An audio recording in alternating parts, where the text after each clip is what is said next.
Estamos ao vivo com Tudo é Cop. Boa noite a todos. Fala, boa noite. Opa. Boa noite a todos aí. Boa noite. Estamos ao vivo, graças a Deus, com mais um episódio do Tudo é Cop, o primeiro e único podcast de alto nível que essa semana não tem nada de especial. Ela simplesmente é um podcast que rola solto, fala sobre cop e fala sobre absolutamente tudo. Agora, é o seguinte, nós temos hoje, o Jay Santos e eu, Roberto de Paiva, recebemos de forma muito honrada, com muita gratidão, ninguém menos do que Paulo Macedo. Paulo Macedo é um grande copywriter, cara, super conhecido, super conceituado e que também é muito respeitado na indústria de marketing e publicidade, com uma característica única, que é também a grande característica do nosso podcast aqui, que é o copywriting. Boa noite, Paulo Macedo. E aí, cara? Tudo bom, Roberto? Boa noite, Jay, cara. Prazer estar aqui com vocês. Noite. Com a audiência de vocês aí, espero contribuir muito, de alguma forma. Vai ser ótimo, não tenho dúvidas, cara. E de antemão já agradecer mesmo a sua presença aqui. Sabe que significa bastante para a gente, né, para esse projeto, para essa iniciativa. E também já sinalizando que você acabou de abrir um aí, né? Já acabou de colocar um podcast no mercado aí, né? Mais um, e que, puta, sem dúvida nenhuma, tem tudo para se destacar, correto? Cara, a gente começou aí, meu sócio e eu, Pedro. A gente gravou 2 episódios já. O segundo não foi para o ar ainda. Os 2 episódios a gente não trouxe nenhum convidado. No terceiro que a gente vai trazer aí. A gente tinha um convidado marcado para o segundo, que era um mentorado meu, o Serginho Grulho. Inclusive, eu acho que é massa vocês trazerem ele aqui, cara, que também é músico, né? A gente estava batendo um papo aqui nos bastidores. Tá agendado. O Serginho tá agendado. Aí, legal. Só que aí, cara, ele teve um conflito de agendas e a gente não conseguiu. Então, a gente gravou a gente mesmo, batendo um papo ali. Cara, eu tô gostando muito da experiência. Na verdade, assim, a ideia de lançar um podcast é um sonho antigo, né? Eu não sei, cara, se teve outro. Mas em dezembro de 2018 eu gravei um episódio do que seria o primeiro podcast de copyright do Brasil e lancei em janeiro de 2019, que era o Rocking Cop, que foi um negócio que eu fiz ali no meu quarto de uma forma bem rudimentar, gravando ali com o celular, com um gravadorzinho da Sony, e sem vídeo. Eu gravei só o áudio, né? Porque o podcast tem muita gente que não sabe, né? Podcast, ele é um formato, sobretudo, em áudio. Em áudio. Os vídeos ganharam aí a origem, os holofotes por conta dessa questão aí do YouTube e tal. E aí, cara, eu lancei, mas eu não dei continuidade, até tirei o episódio do ar, por conta de muitos afazeres. Mas eu sempre gostei muito desse formato, né? Eu trabalhei em rádio, trabalhei em produção de rádio, não fui locutor, mas fazia parte comercial, produção de uma rádio local na minha cidade na época. Então, eu sempre gostei muito desse formato de conteúdo, consumo bastante também podcast. Então, a gente está aí, cara, na luta e, enfim, vamos lá, se ajudar, né, para conseguir aí toda a sorte e sucesso. Porque, valeu, aumentar o nível do COP no Brasil, né? Cara, isso, a missão principal é isso, né, cara? A gente realmente elevar o nível do que temos aí, e que acho que já vem numa trajetória ascendente. Surgem coisas muito boas aí, vez ou outra eu olho e me deparo com um material muito bom, e claro, a gente tem sempre espaço para melhorar, né? Muito bom, velho. A gente vai falar do podcast, vai falar de música também. Oi, perdão, Diego. Eu estava pensando aqui no lance do podcast, você fez um episódio em 2019, fala um pouco dessa trajetória sua, tipo, de músico a copywriter, como é que foi, como você saiu da música, como você chegou na copy, tipo, deve ter sido uma história bem interessante, né? Passamos pelo mesmo processo em momentos completamente diferentes. Pô, cara, na verdade, assim, a minha história, ela é muito cheia de detalhes, né? Claro, se a gente ficar aqui contando tudo, a gente vai ficar horas aqui. Mas, resumidamente, cara, eu nasci numa periferia do Rio de Janeiro, numa cidade chamada Belford Roxo, você já deve ter ouvido falar. Conheço demais. Então, Eu cheguei a morar em 2 favelas lá e tal, vendo uma família muito pobre, né? Não gosto de falar humilde, porque humildade é virtude, né? Pobreza mesmo. A gente era muito pobre e eu tive que começar a trabalhar muito cedo para ajudar meu pai e minha mãe em casa. Com 9 para 10 anos ali eu já era servente de pedreiro. E, cara, por algum motivo, né, eu não sei dizer se era uma inclinação natural, se era Deus, eu sempre tive muita inclinação para a arte. Então, por exemplo, eu matava a aula, cara, para ficar escondido na biblioteca na escola lendo. Fui alfabetizado, graças a Deus, muito cedo, né? Na própria escola pública, sempre estudei de escola pública, e eu sempre gostei muito de ler. Então, sempre estive envolvido com literatura, e, cara, desde os meus 4 anos de idade, eu dizia que eu queria ser desenhista. O que já é fora do comum para 9 anos, né? Matar então. a aula para ir para a biblioteca. Então, isso aí. Eu sempre dizia que eu queria ser desenhista. Então, assim, ao mesmo tempo que eu gostava de ler, eu gostava muito de desenhar. Então, essas duas coisas sempre estavam juntas ali. E com 12 anos, eu entrei para um curso de histórias em quadrinhos. Eu gostava muito de histórias em quadrinhos. E, cara, eu ganhei um concurso de melhor roteiro de histórias em quadrinhos quando eu tinha 12 anos. Então, sempre tive envolvido com leitura, escrita, essas coisas assim, sabe? E por algum motivo, eu também me interessei pela música. Eu sou de uma família religiosa, fui criado numa igreja pentecostal, né, evangélica, e eu ia para a igreja, eu adorava, cara, ver os músicos tocando ali, né? O baterista principalmente. Então, eu cismei de aprender música, aprender bateria. E com 13 anos, eu comecei a me envolver com música, comecei a estudar música de forma autodidata, aprendendo na igreja, e depois fui fazer um cursinho. Então, eu me dividi entre essas duas coisas, desenhar e tocar bateria, né? E a minha intenção sempre foi ser um músico profissional. Aí eu larguei a ideia de querer ser um desenhista profissional e fui querer ser músico, né, cara? E eu fiquei 10 anos tentando. Fiquei dos 13 aos 23 anos, fiz muita coisa, me formei no Conservatório Vila Lobos, né, com bateria e percussão, a minha primeira formação. Isso, assim, paralelo aos trabalhos que eu tinha que fazer, cara. Eu trabalhei como servente de pedreiro, como servente de marceneiro, trabalhei em loja, trabalhei como estoquista, no atacadão, né? Então, assim, sempre como um típico carioca, né, da periferia, eu tinha que ganhar a vida. Então, essas coisas, arte, era tudo hobby, cara. Precisava trabalhar, né?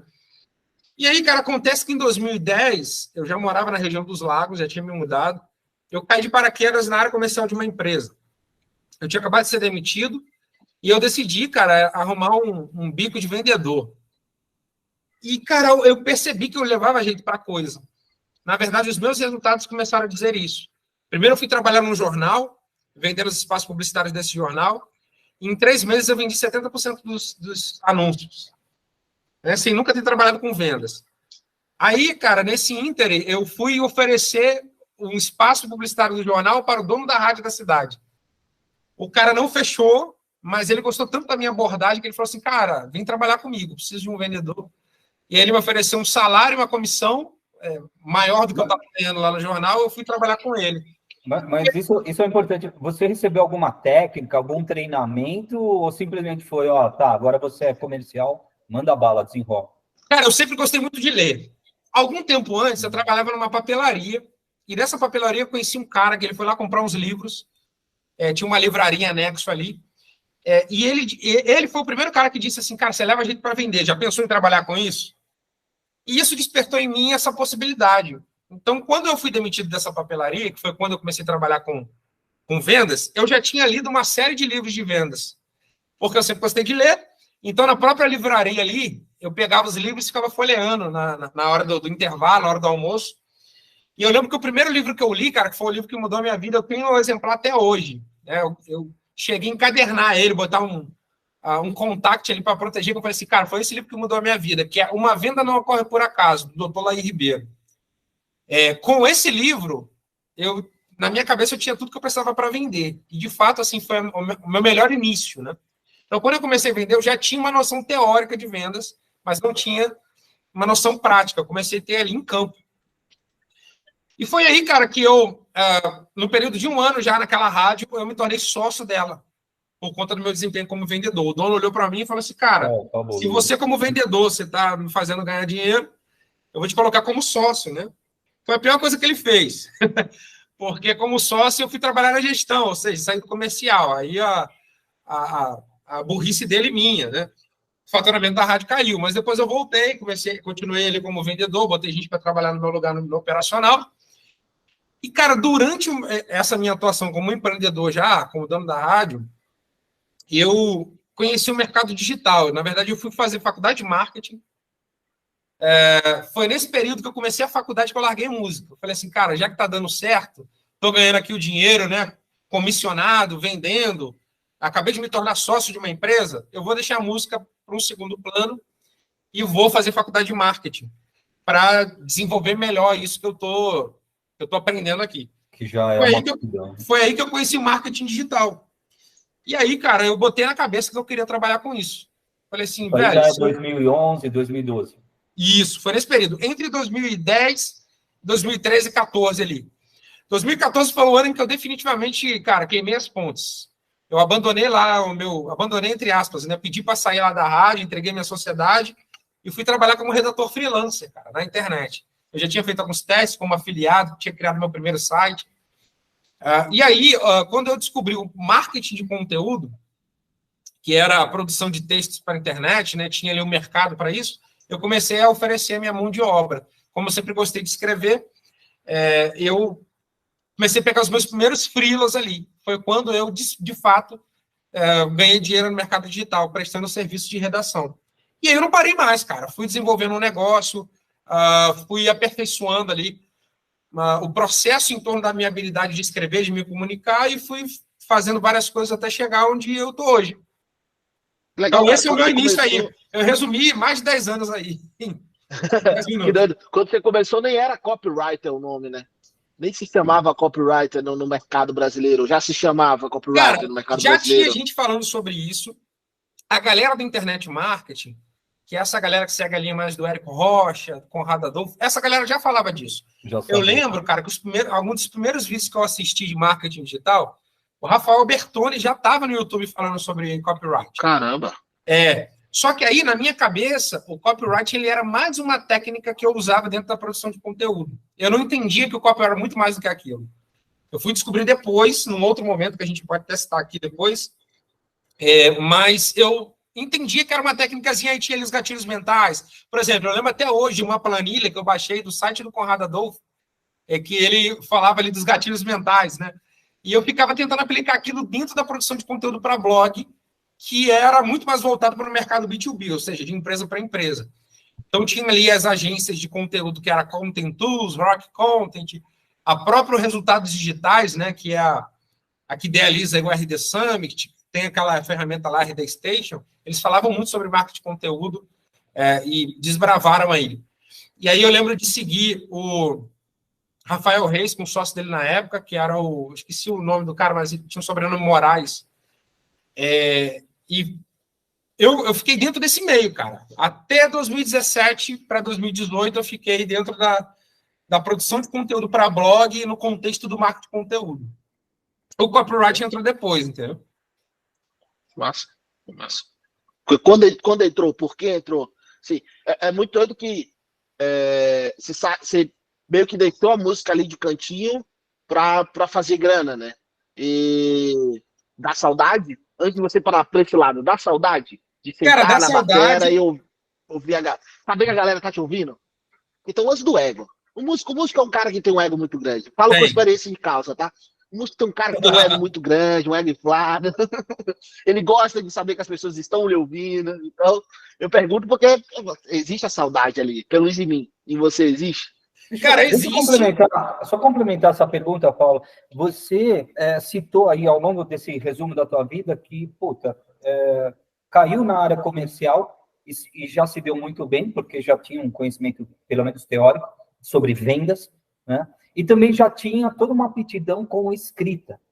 E aqui, para chegar no ponto, você chegou no copywriting, você descobriu o copywriting, enriqueceu no copywriting, fez sucesso no copywriting, você atribui a esses elementos, a somatória desses elementos, também toda essa tua trajetória, o ponto que você está hoje, aprender a vender e a aptidão com escrita, isso tem que ser nato da pessoa?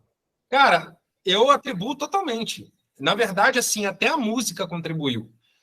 Tem uma coisa que fica muito latente, sempre que eu lembro desse assunto, é que, cara, durante os 10 anos que eu tentei ser músico, eu aprendi uma coisa que até hoje eu aplico no meu trabalho, que é a disciplina.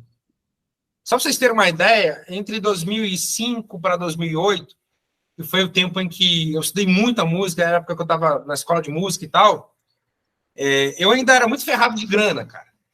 E eu lembro que eu era ajudante de marceneiro, eu criei uma bateria praticável para mim, não tinha grana para comprar uma bateria, sempre foi cara, né? Até hoje, dependendo do caso, né?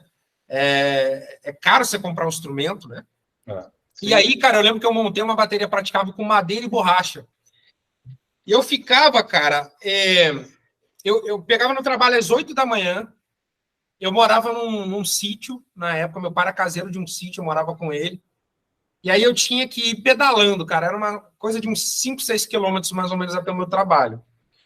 E para chegar no meu trabalho, eu tinha que acordar cedo, me arrumar e tal. E eu lembro que eu acordava 1 hora antes do que eu deveria acordar. E eu pegava aquela bateria praticável, como a gente morava num sítio, não tinha muito vizinho, eu ia lá para o meio do sítio, ficava lá, cara, praticando durante 1 hora. Então, para você aí, o dia que é músico, né, sabe como que isso é importante. Então, cara, eu tinha que pelo menos treinar 1 hora por dia, de segunda a sábado. Né? Domingo era o dia que eu tocava na igreja. E, cara, essa disciplina que eu adquiri naquela época me ajudou muito no copyright, nos negócios, no marketing. O hábito, a consistência. Sim, isso mesmo, cara. E, assim, a música, ela ajuda, né? Ela turbina seu cérebro. Então, cara, tudo que eu passei ao longo da minha vida me ajuda até hoje. E, sem dúvida, cara, a minha experiência como vendedor também, ela atribui, cara, ela contribui muito para o que eu faço. Porque copyright é venda, né, cara? Total. Então, durante todo o tempo que eu fiquei ali como vendedor direto, que foram 4 anos, na verdade, depois eu já fui para o digital, eu aprendi muito.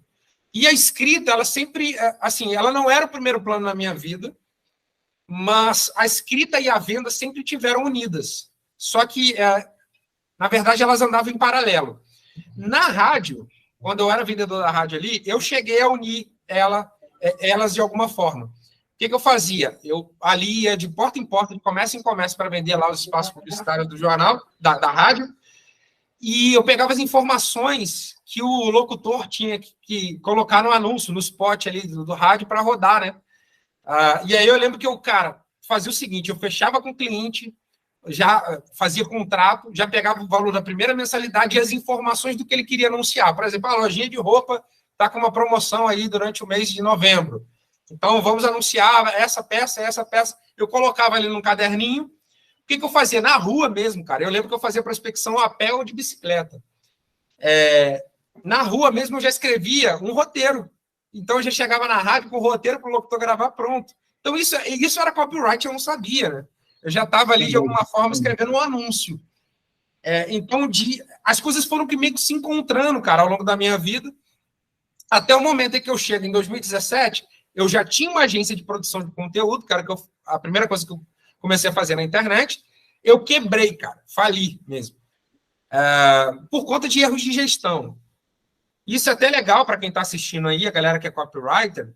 Cara, você precisa saber o que você é bom. Eu conheço muitos bons copywriters, caras que são bons de criar negócio, de gerir equipe, etc. Eu nunca fui muito bom nisso, eu sempre gostei da parte criativa e comercial. Se você me colocar para dar uma palestra, dar uma aula, fazer prospecção e escrever o próprio copy, eu tiro de letra. Agora tem que lidar com a burocracia, folha de pagamento, sabe? Liderança de time, com quanto eu aprendi também. Tudo isso nunca fez muito da minha cabeça. Então, cara, quando eu tinha minha agência, por conta de um erro de processo, eu acabei quebrando. Eu quis abraçar tudo. E foi aí que o copyright entrou na minha vida.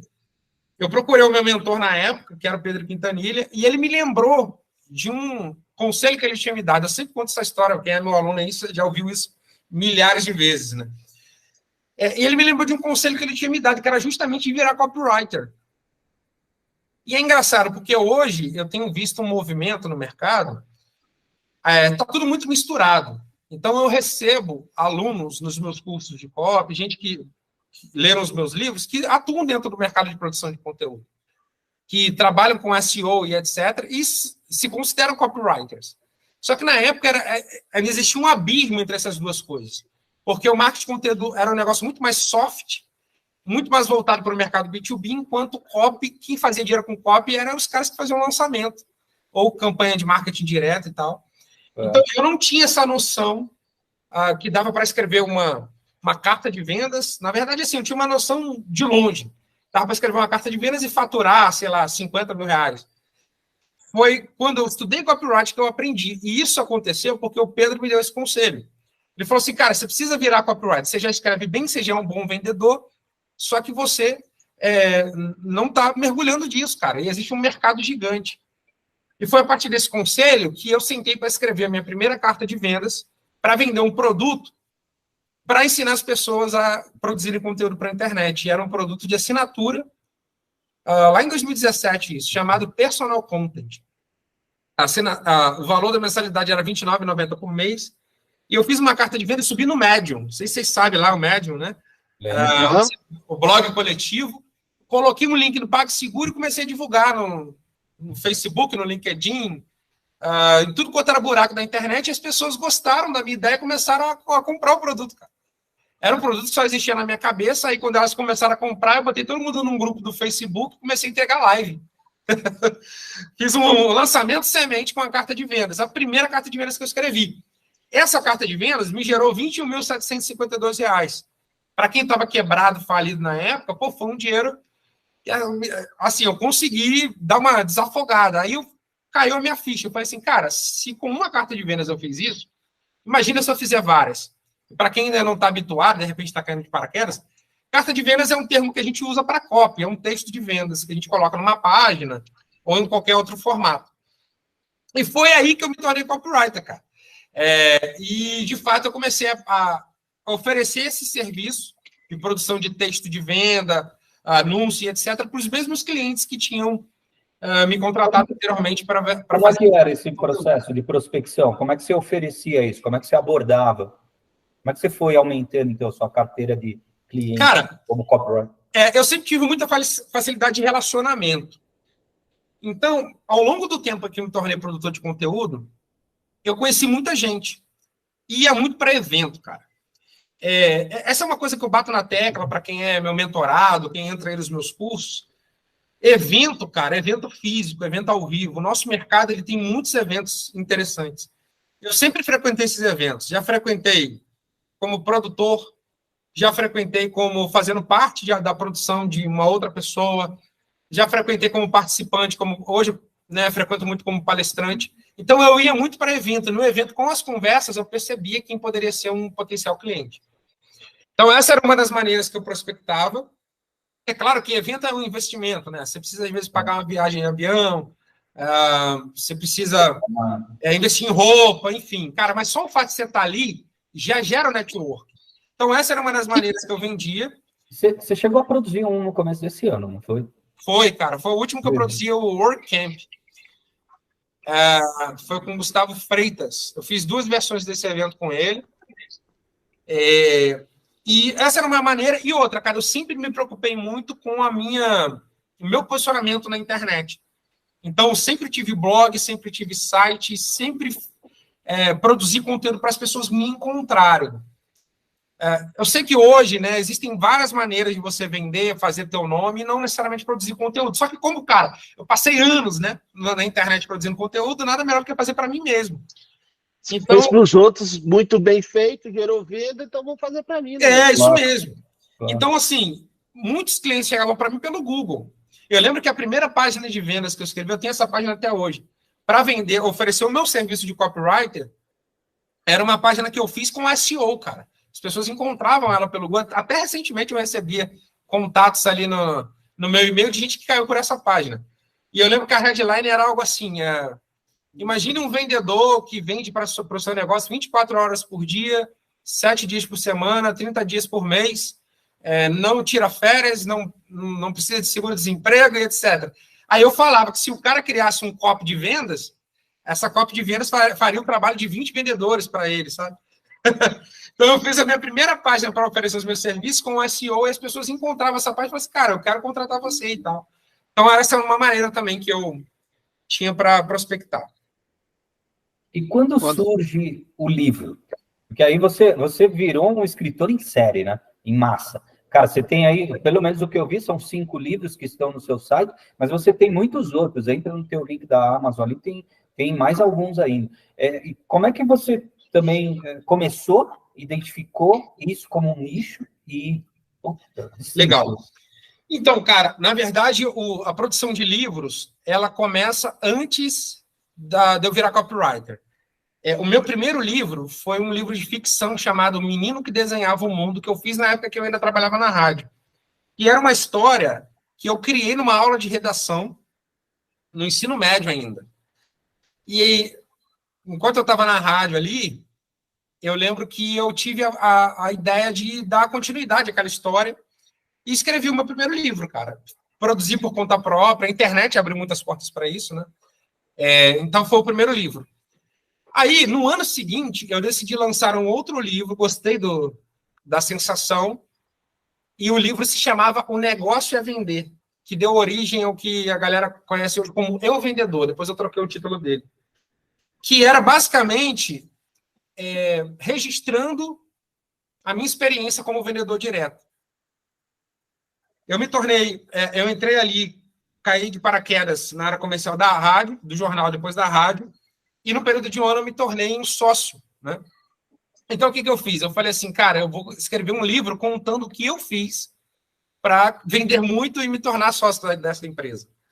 E aí eu coloquei técnicas, né, coisas que eu usava ali na abordagem, por aí vai, e escrevi esse segundo livro.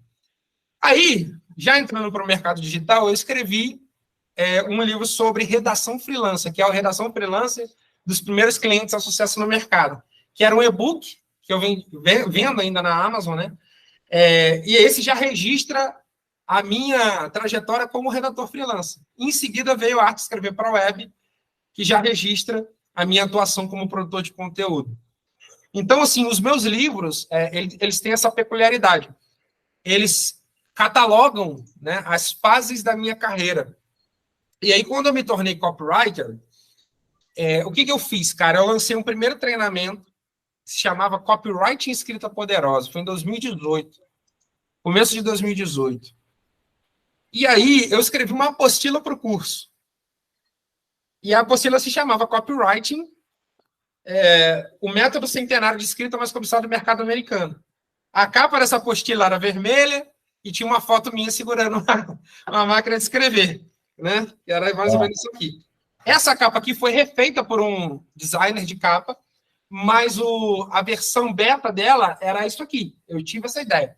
Só que eu gostei tanto do resultado da apostila, que eu falei, o livro vermelho do copyright. Isso aqui pode se transformar num livro. Na época, a DVS Editora estava fazendo um teste comigo e publicou os meus 2 livros anteriores, que era a Arte Escrever para a Web e o Eu Vendedor, numa versão. Estava vendendo bem, estava saindo, e aí eu cheguei para eles e falei assim, cara, eu tenho a ideia de um livro, né, acima da média. Vocês estão interessados? Eles falaram assim, cara, manda pra gente e tal. Aí o que eu fiz? Eu tirei a apostila do ar e falei para os alunos assim, ó, quem baixou, baixou, quem não baixou, não baixa mais, agora essa apostila vai virar um livro, vocês vão ter que comprar. Perdeu, Playboy. Isso aí. Aí, cara, eu peguei aquela apostila e passei 3 meses aperfeiçoando ela para se transformar num livro. Lembrando que, durante todo o tempo que eu estava na internet, eu tinha catalogado muita coisa de copyright, de produção de conteúdo, e tinha aprendido muita coisa ao longo do caminho também. Então, por isso que no livro eu falo ali, cara, ao longo de 4 anos, né, eu tinha muita coisa guardada. Então, o que eu fiz? Cara, eu revisitei aquelas coisas, lembrei das coisas que eu tinha testado já ao longo de 2017 para 2018, né, com cartas de vendas e por aí vai, e falei assim, cara, eu vou transformar isso aqui num livro top. E aí, qual foi a minha percepção? De todos os livros que eu tinha lançado anteriormente, eu percebi que esse era o que teria mais potencial. Né? E o que acontece, cara? Eu lancei, né? E eu percebi que, na verdade, o mercado ele não tinha muitos livros bons sobre copyright. Então, eu decidi lançar o melhor. Né? Naquela época. Não estou dizendo assim que não tinha livros bons. Mas você realmente abriu trincheira ali, né? Isso aí. Porque na época que você escreveu não tinha nada nacional sendo produzido para isso aí. Tinha muita coisa gringa. Gringa. Só tinha coisa gringa. Exatamente. Aí, cara, foi mais ou menos isso que aconteceu. E o livro, cara, se tornou best-seller em 24 dias. Eu fiz muita antecipação, muita pré-venda, mas em 24 dias de lançado, meu editor chegou para mim e falou assim, cara, o livro já virou um best-seller. E aí, no ano seguinte, lancei o posterior, que é o volume 2, que é o da capa dourada, né, o livro dourado, livro de ouro do copywriting. E depois eu fui fazendo outros experimentos. Lancei um outro livro de romance, lancei um livro de autoajuda. E agora, recentemente, fiz o Story Selling, juntamente com o Gustavo Ferreira, que é um livro voltado para a contação de histórias, a narrativa, dentro do contexto do copy e das vendas. Foda. Tá maravilha. Cara, eu queria voltar um pouquinho no assunto aqui, rapidão, Diga. porque eu fiquei pensando na parada. Existem muitas pessoas começando a trabalhar com copy agora. E uma coisa que eu vejo que é um erro é que elas não escrevem para si mesmas. Elas não produzem o próprio conteúdo, elas não criam a própria página de vendas, elas não se vendem, sabe, para o cliente da melhor forma possível. Aí você falou que você tem mentorados e tal. Eu queria, tipo assim, você acha que é importante o cara que está começando agora com copy, escrever a própria página de vendas, produzir o próprio conteúdo, ir para a trincheira, fazer o dele, para mostrar para o cliente que ele é capaz de construir narrativas e até gerar vendas por meio da escrita? Cara, eu acho importantíssimo. Na verdade, esse é um erro que eu vejo muita gente cometendo, de já querer oferecer os seus serviços e não escrever um copy para si mesmo, cara. Vendendo a si mesmo. O que acontece, cara? Isso aí, por sinal, é um belo paradoxo, né? Sim. Cara é copywriter, ele é vendedor, mas não se vende bem, ou não sabe se vender. Ele não escreveu nada para si mesmo, né? Ele vem escrevendo e não escreveu nada para si mesmo, para se vender. Cara, eu sei que, assim, existem alguns fatores aí. O que acontece? Existe um bloqueio, né? Que tem a ver com crenças, mas tem uma questão, cara. Muitos copywriters entram na carreira porque eles são introspectivos. São caras que gostam de escrever, são caras que gostam de ficar ali no seu cantinho, no seu quartinho fechado, tomando um café, acessando a internet e escrevendo os textos para os seus clientes. Então, tem aquela questão de ser algo mais para dentro. E para esse cara se vender, se autopromover, é difícil, cara. Eu sei disso. Claro. Como eu sempre fui meio cara de pau, eu tenho o meu lado introspectivo. Né? Por isso que eu gosto de escrever livro e tal, mas eu sempre fui meio cara de pau mesmo. Né? Aprendi com as vendas e tal. Então, eu sempre achei importante você aparecer. Até porque, cara, para você ser lembrado, você precisa aparecer. Aquela história, quem não é visto não é lembrado. Então, assim, existem alguns caminhos para o cara que não quer se tornar um produtor de conteúdo, um guru, né, no melhor sentido do termo. Existem alguns caminhos. O cara pode ter um site e fazer o nome dele nesse site. O cara pode ir para o evento fazer networking. Cara, o meu sócio, o Pedro, ele é introspectivo. Aí eu vou para o evento com ele interage com as pessoas, ele é comunicativo, mas no final do dia ele fala assim, Paulo, eu quero ir embora, velho. A bateria social dele baixa. Eu não. Quando eu estou no meio de gente, cara, eu recarrego. Mas ele dá o jeito dele de ir lá, cara. E ele fecha, ele prospecta e por aí vai. Então, assim, você precisa, de alguma forma, estar em contato com as pessoas. Se é através do site, das redes sociais, criando conteúdo, ou através de eventos, você precisa aparecer. Agora, esse lance de escrever para si mesmo é importantíssimo. E é uma coisa, cara, que a galera tem muito bloqueio. Eu tenho alunos, cara, que estão anos comigo e nunca conseguiram escrever uma carta de vendas para si mesmos. Né? Assim, falando do seu serviço, de colocar uma página no ar, né? Até mesmo de criar um portfólio. Mas já fizeram copy para outros clientes. Então, precisa trabalhar essas crenças aí, né? Essas dificuldades. Mas, assim, existem inúmeros caminhos. Vergonha. Inúmeras possibilidades. É muito do brasileiro. O brasileiro tem vergonha de vender, né? Tem um certo bloqueio, né? Eu já lidei aí com especialistas que tinham exatamente essa dificuldade, cara. Eu não quero ser vendedor de curso. Lascou, né? Lascou, estamos vendendo curso. O que a gente faz, né? E agora? Mas, Paulo, então, cara, isso aí, essas são crenças, né? Usando a linguagem dos coaches aqui, são crenças limitantes, porque às vezes o cara ele vê tanta gente falando, mas o cara não é um vendedor de curso e etc. Mas, cara, que se dane, velho. Por exemplo, eu sempre fiz tudo, cara.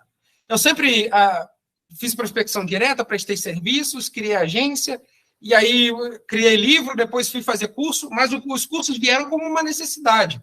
O mercado precisava disso. Então eu olhei e falei assim, cara, por que não ser um professor? Né? Aliás, foi fazendo cursos que eu descobri a minha vocação para ensinar. Hoje, cara, eu digo que as 3 coisas que eu mais gosto de fazer na vida, profissionalmente, é vender, escrever e ensinar e lecionar.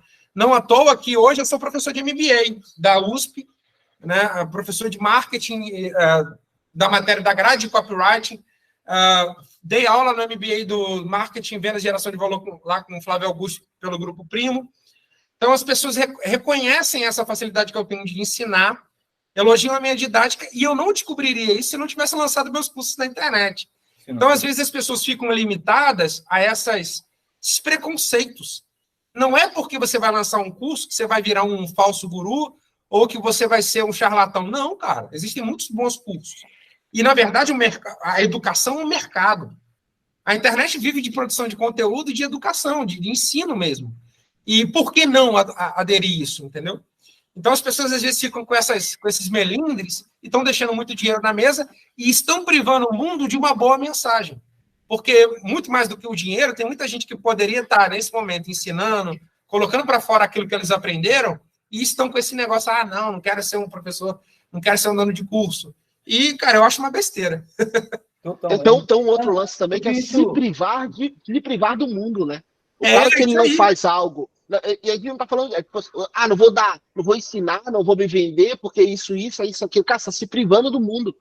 Existem várias possibilidades aí que você nunca conhecerá pela falta de provar desse lance de dar aula. Eu amei dar aula, cara. Lecionei o primeiro curso recentemente, amei dar aula. Quero continuar isso, porque eu falei, cara, que negócio bom, cara. É legal passar o conhecimento para as outras pessoas, isso é muito legal. É bom demais, a pessoa aprendeu. Né, cara? Você faz isso de forma muito digna. É claro que tem as caricaturas aí que detratam um pouco, e que, por sinal, ficam até mais famosas exatamente por isso, mas, no final das contas, tem uma maneira digna de você, fazer o bem, levar outras pessoas também a um patamar diferente de prosperidade, tá certo? E, cara, uma dificuldade enorme, de geral, assim, de gente muito boa em ver esse propósito. E aí eles entram naquela, não quero ser, não quero vender, não sei vender, e preferem ficar nessa zona de conforto. Porque venda, o Flávio Augusto fala isso, é o ponto de inflexão, né? Sim. É o ponto de inflexão da tua vida, cara. É isso mesmo, cara. Você se vende o tempo inteiro. E assim, isso aí que você falou é importante. Você vende o tempo inteiro. Na verdade, cara, a gente vende ou a gente compra. O vendedor, ele só sai de um lado e vai para o outro. Né? E, na verdade, assim, mesmo essa pessoa que diz que não gosta de vender, ela está vendendo o tempo inteiro e ela não percebe. A partir do momento em que ela tenta convencer o esposo ou esposa de ir para o litoral nas férias e não para as montanhas, né? Não para a serra, a partir do momento em que ela tenta convencer os seus colegas de trabalho de que ela é uma boa profissional, a partir do momento em que ela compra uma roupa nova para fazer com que as pessoas olhem para ela está se vendendo. Ela está passando uma mensagem.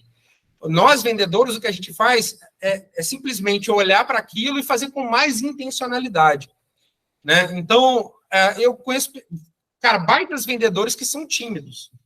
Pessoas que têm essa questão aí que eu falei da bateria social e tal, e vendem muito, porque eles aprenderam um processo. Então, não quer dizer que você tem que ser cara de pau, que você tem que abrir mão da tua personalidade, e que você tem que fazer algo ilegal ou imoral. Não, cara, pelo contrário. Muito pelo contrário. Eu até digo o seguinte, eu sou radical nesse ponto. Se você tem um produto bom ou um serviço bom que realmente ajude as pessoas, por exemplo, cara, tem o cara quer entrar em forma, ele está acima do peso, está sedentário, está comendo mal, e você passou por um processo que te ajudou a ter uma boa saúde. E você pode ensinar isso para alguém. A partir do momento em que você não coloca isso para fora, seja de graça, seja cobrando, você está privando as pessoas de terem uma boa solução para elas. Então, eu acredito, eu defendo que é um dever moral para você vender isso, cara. É um dever moral seu. Claro. E você não faz, entendeu? Você sabe, falando de uma experiência própria, eu também já tive aí muita vergonha de vender, muita vergonha de aparecer, ainda tenho, mas de vender especialmente, e vender para mim era um pouco pejorativo, né? Era um pouco caricato. Eu falei, manja, aquela figura do vendedor de sapato, de loja de sapato. E o que mudou para mim foi quando eu realmente passei a acreditar no processo e aperfeiçoá-lo, até porque eu escolhi o copywriting também como carreira, como profissão, foi entender a psicologia da venda. Quer dizer, que é uma ciência.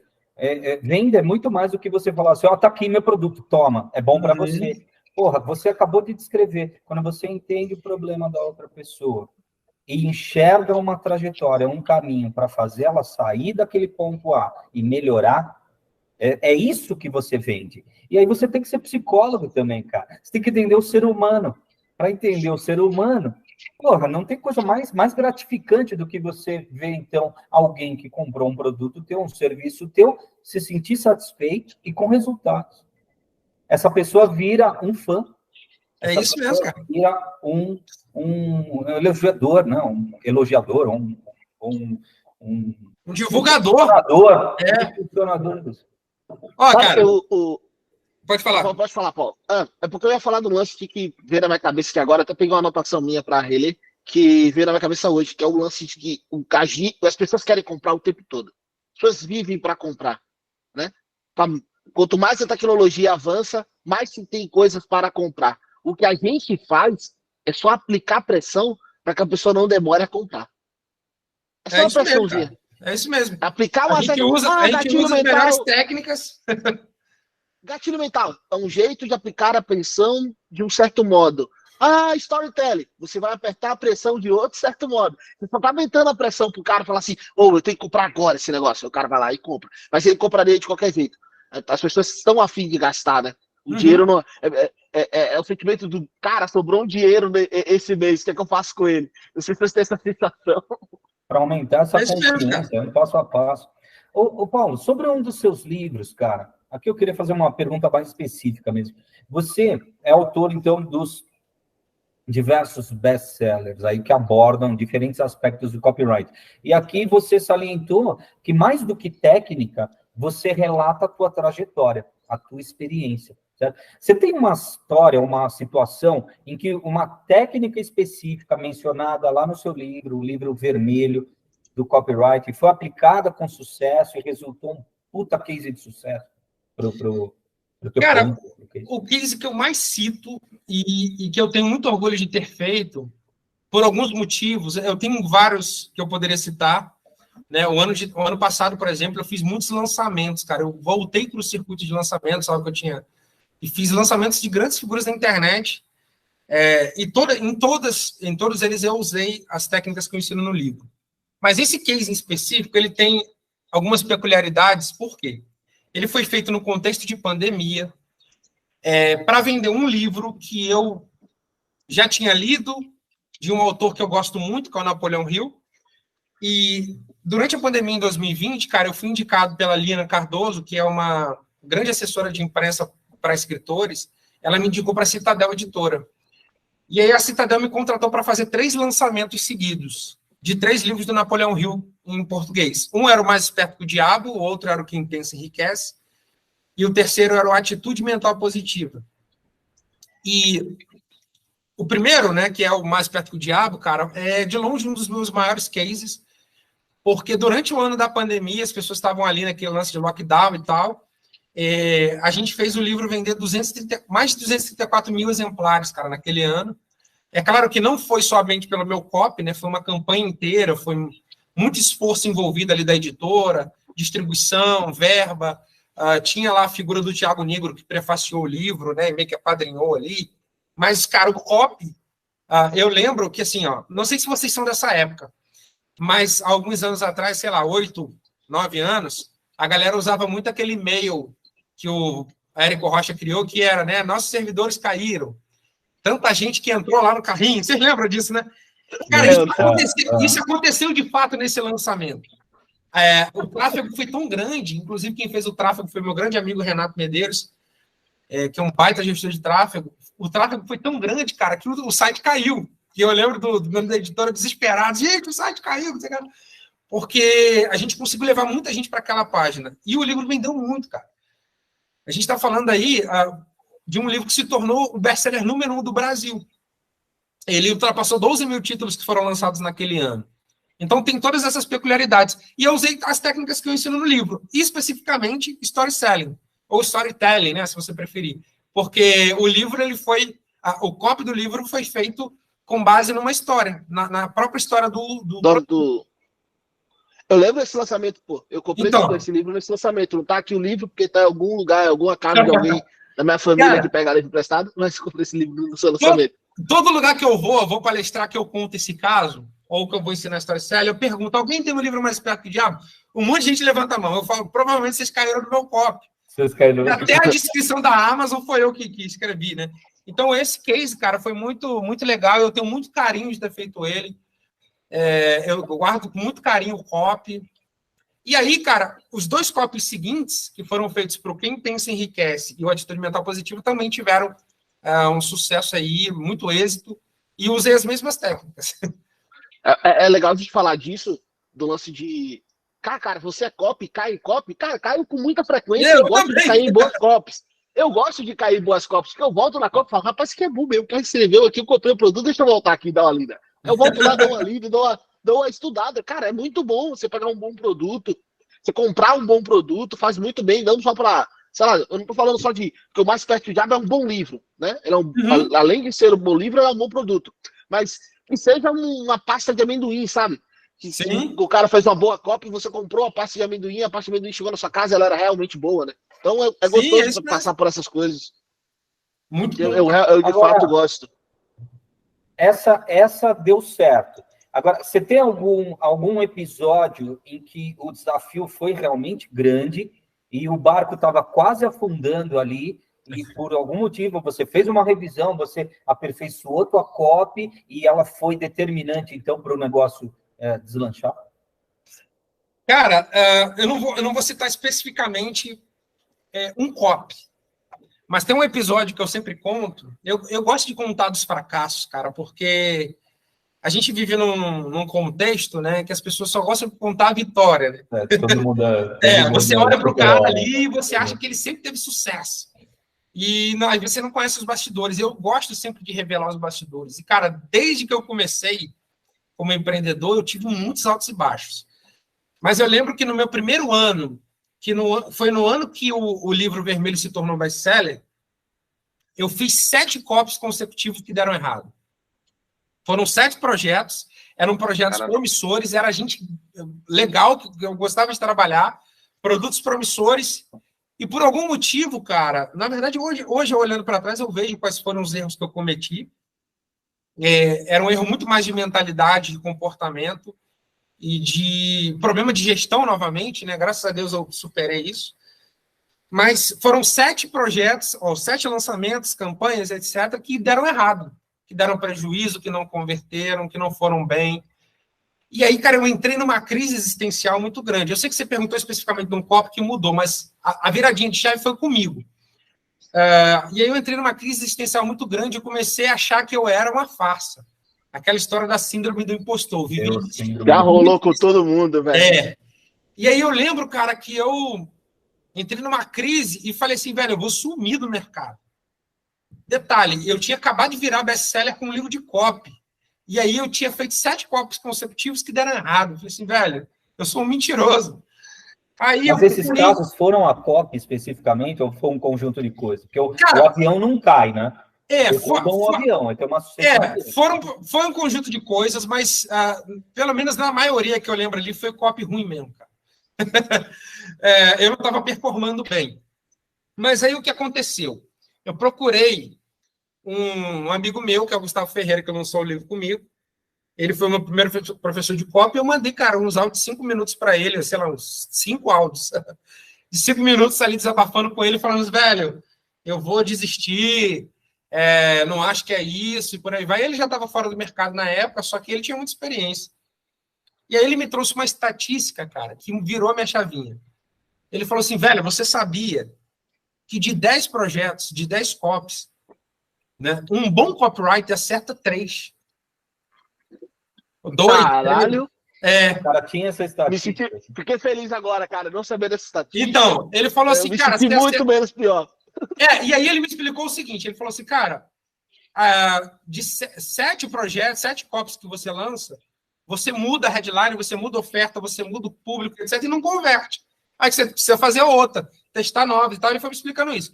Aí ele falou, um bom copyright acerta de 2 a 3. Ele falou, os copyrights acima da média acerta 4, 5, 50%, é muito difícil.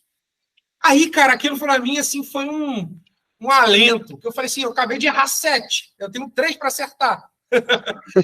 E aí me deu uma motivada, cara. Eu respirei fundo de novo.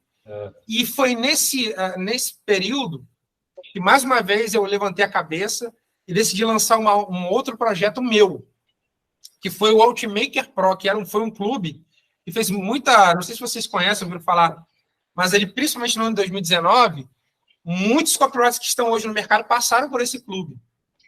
Que era basicamente o seguinte, cara, eu entregava materiais, a pessoa pagava uma assinatura, ela ficava dentro de um grupo comigo, e toda semana eu entrava no Zoom com ela para entregar uma aula.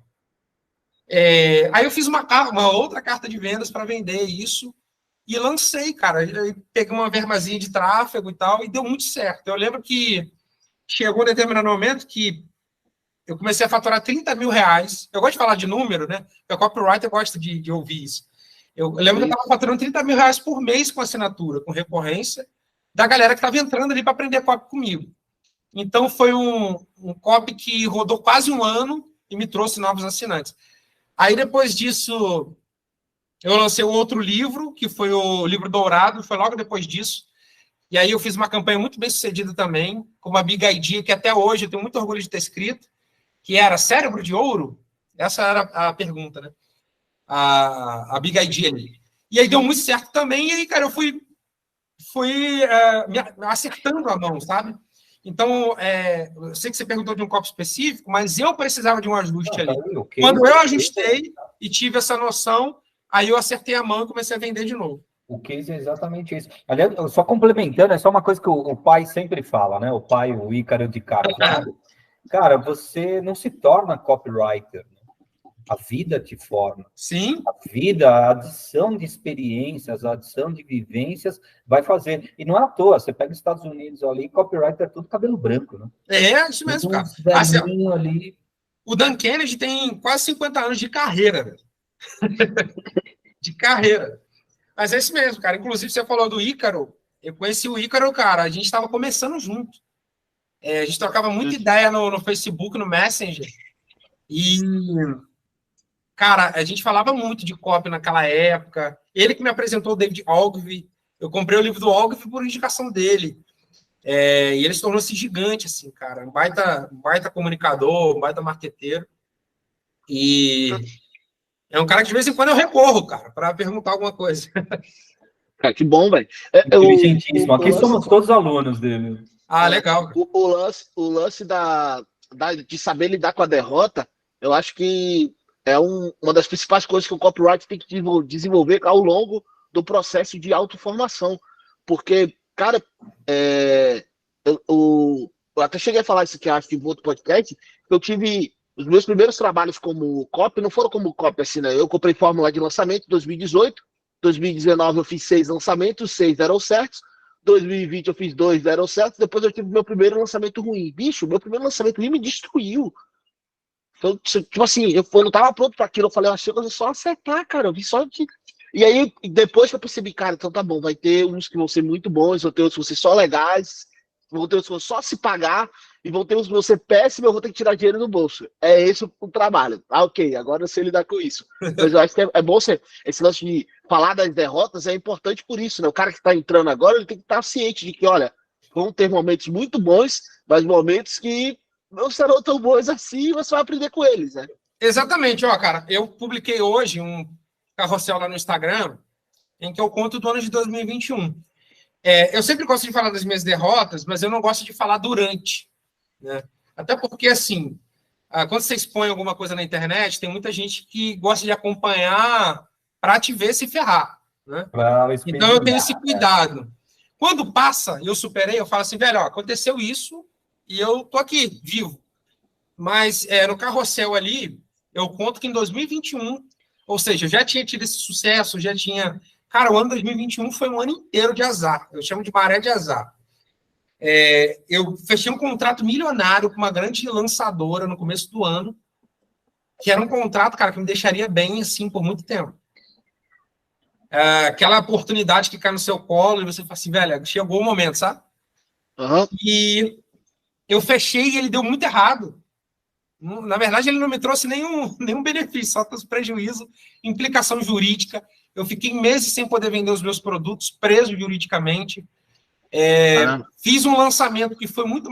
Cara, foi um dos piores que eu já fiz. Na mesma semana do lançamento, assim, no dia da abertura do carrinho, eu recebi a notícia de que um amigo meu de infância, cara, que era como um irmão para mim, morreu por causa do Covid. E aí, em seguida, eu dei uma pausa ali, dei uma sumida, depois eu voltei. Aí eu comecei a escrever copies de campanhas que não convertiam, que não vendiam bem. Foi uma atrás da outra. Como se não bastasse, cara, eu fui picado por uma aranha. Eu vim acampar, né? Eu já tinha comprado o rancho que eu moro hoje, mas não tinha casa ainda. Eu vim para cá acampar e eu fui picado por uma aranha venenosa. E não ganhou superpoderes. Não, eu ganhei, pô, virei o Spider-Cop. Ele contou essa história fabulosa, cara. E aí, cara, o que acontece? Não, mas você ficou mal, você foi hospitalizado. Oi? Você foi hospitalizado. Fiquei, cara, quase perdi a perna. Minha perna ficou inchada, cara. Tive que fazer raspagem, fiquei ali tomando intravenoso. Cara, em meio a tudo isso, eu, cara, pensei em desistir.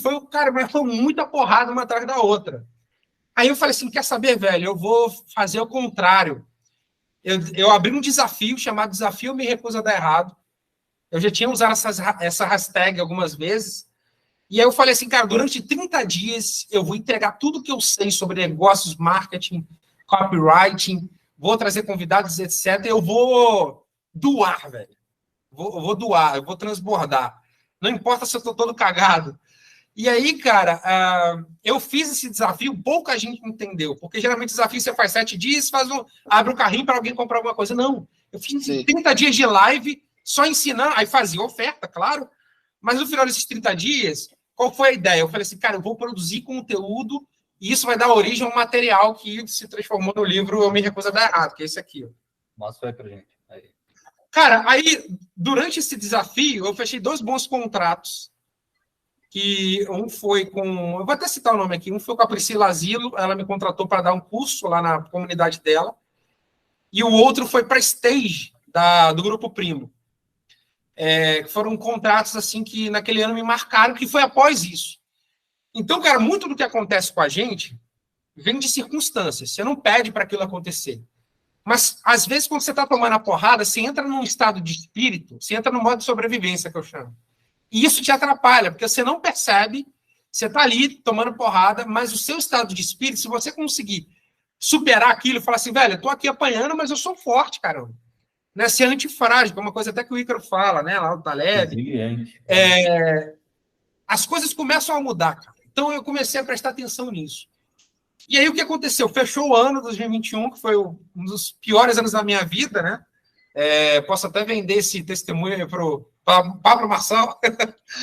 Assim, em 2022, cara, foi um ano muito próspero para mim. Fechei grandes contratos, participei de grandes masterminds, fiz grana como nunca. Então, assim, cara, toda maré de azar, ela tem um prazo de validade, assim como o sucesso também tem. E aí você precisa lidar com esses altos e baixos, cara. E hoje eu tenho, isso está no livro, né? Eu tenho uma visão sobre sucesso muito diferente do que eu tinha há alguns anos. Eu acho que sucesso é muito mais do que você ganhar dinheiro, ter fama, popularidade. Sucesso é resistir, cara. É viver. Então, assim, tem um exemplo que me marcou muito quando eu descobri, que foi na época dos 7 projetos consecutivos lá.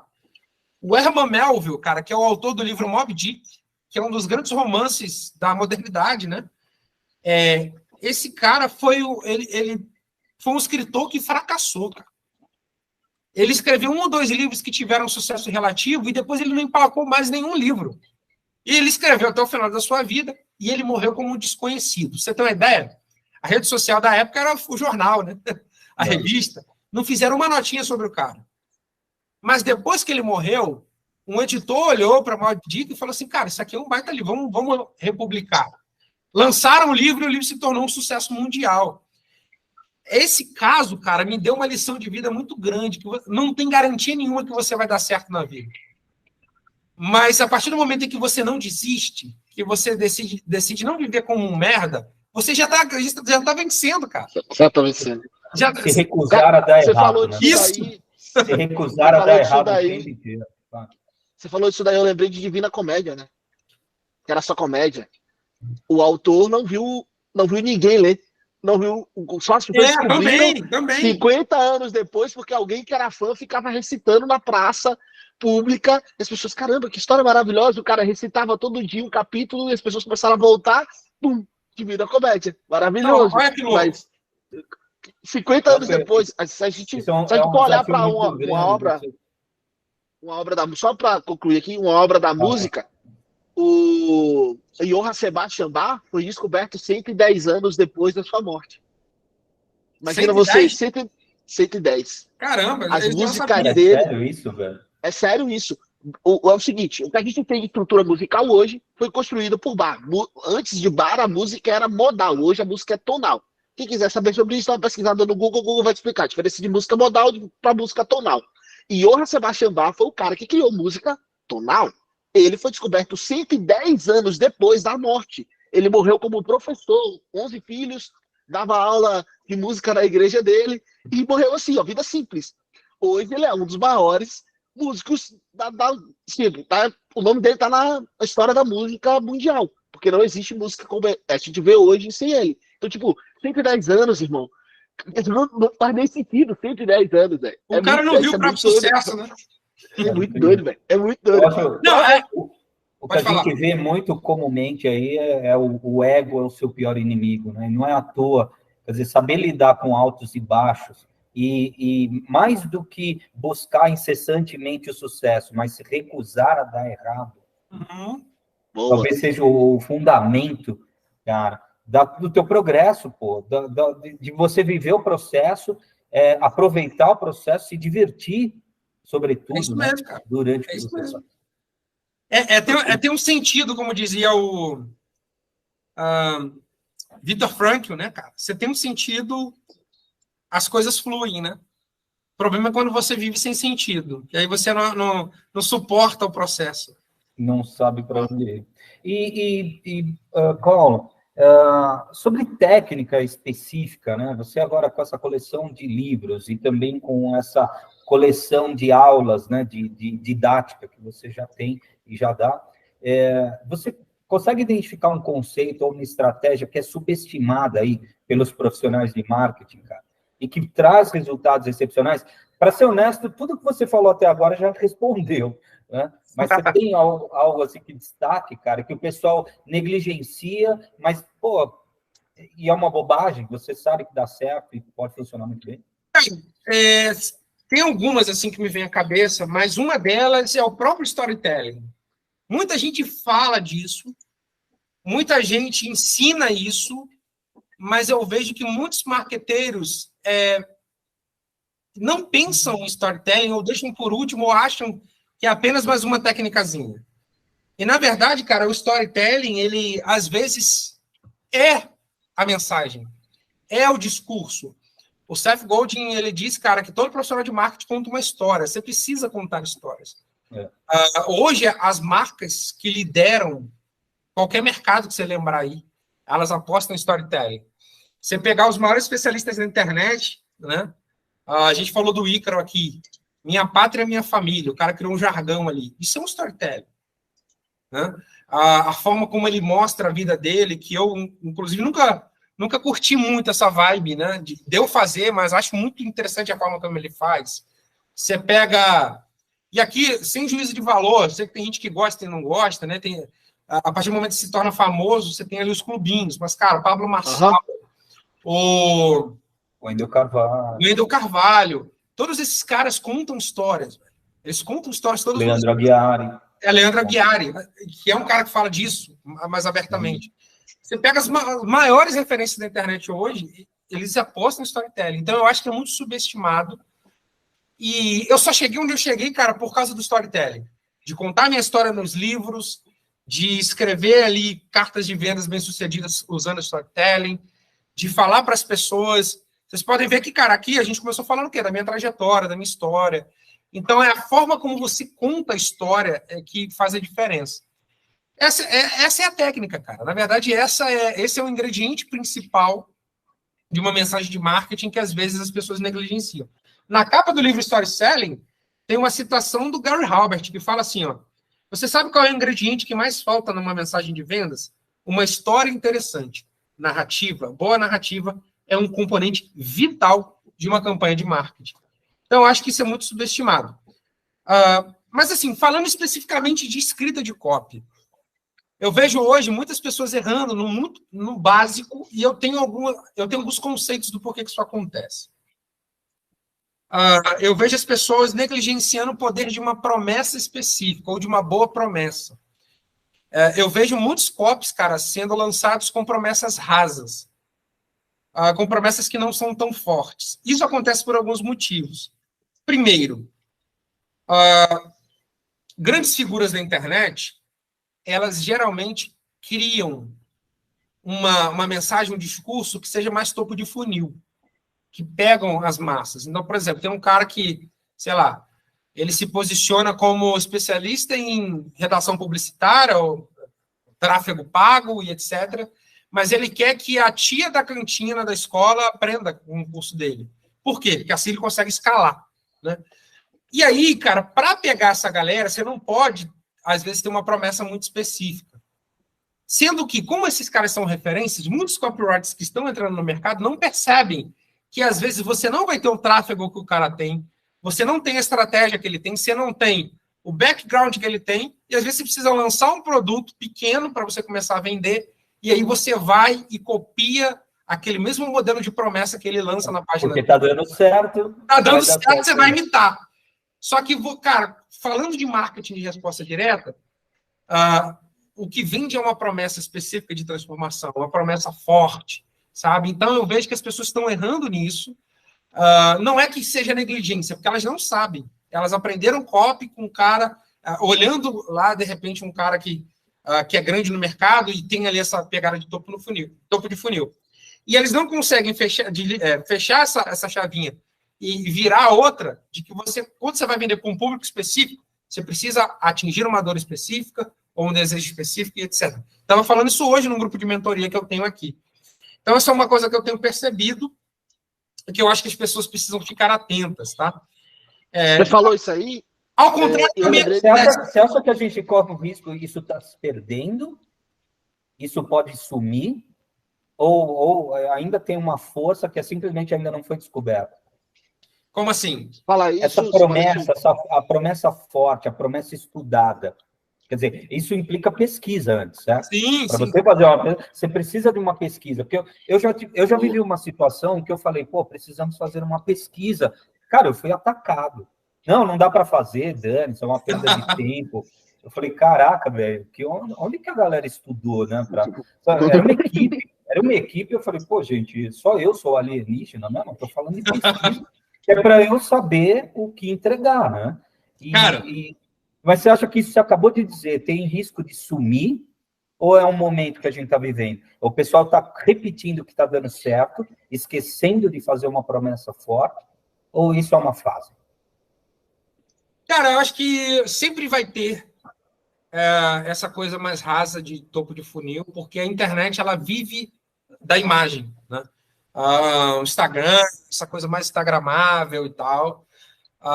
Então, essas promessas mais rasas sempre vão existir. Na verdade, elas existiam antes, né? Você pega ali, sei lá, os produtos que eram vendidos em revistas, por exemplo, né, já tinha uma pegada dessa.